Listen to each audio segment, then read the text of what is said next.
Welcome back. Hello. It's a beautiful night. Well, 80 some odd degrees right now. Still, yeah, first night in a long time. The wind hasn't been blowing. So I thought I'd take advantage and finally get this thing into sanding sealer. I'm actually using shellac to seal it.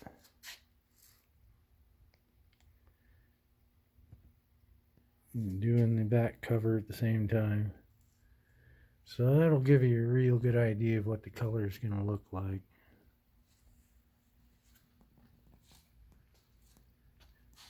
How about that? Isn't that nice?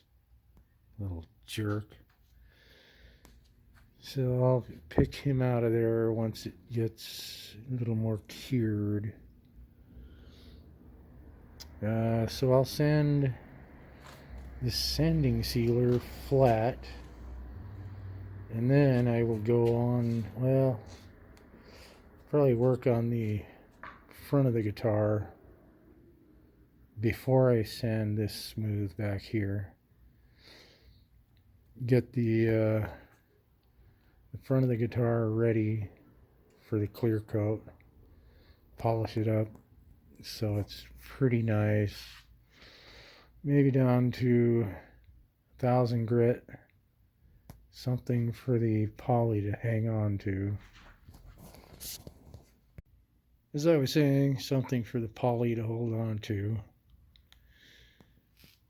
And do the same on the back. Probably start with 800 on the back and sides. Go on to 1000. Get it nice and flat. And then those will get poly as well.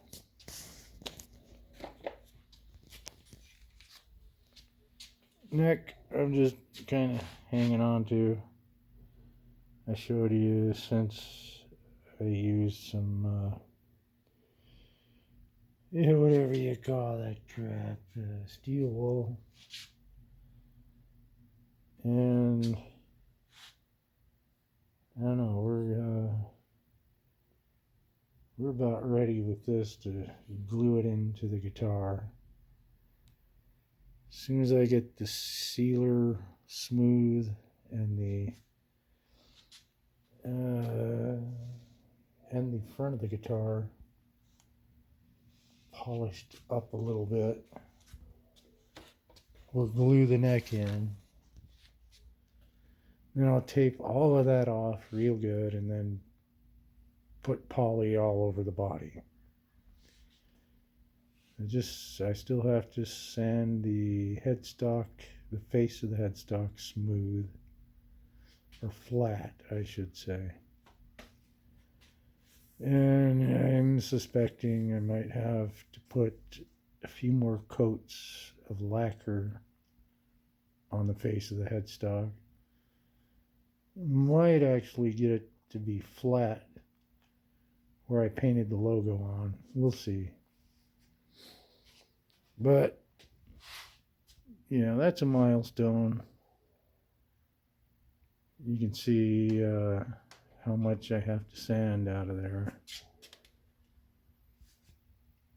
including the bugs. Yeah, probably didn't use enough grain filler. We'll find out when I put the poly on. That's it. That's where we're at, and I'll update you when we do something else. Have fun. I will see you later.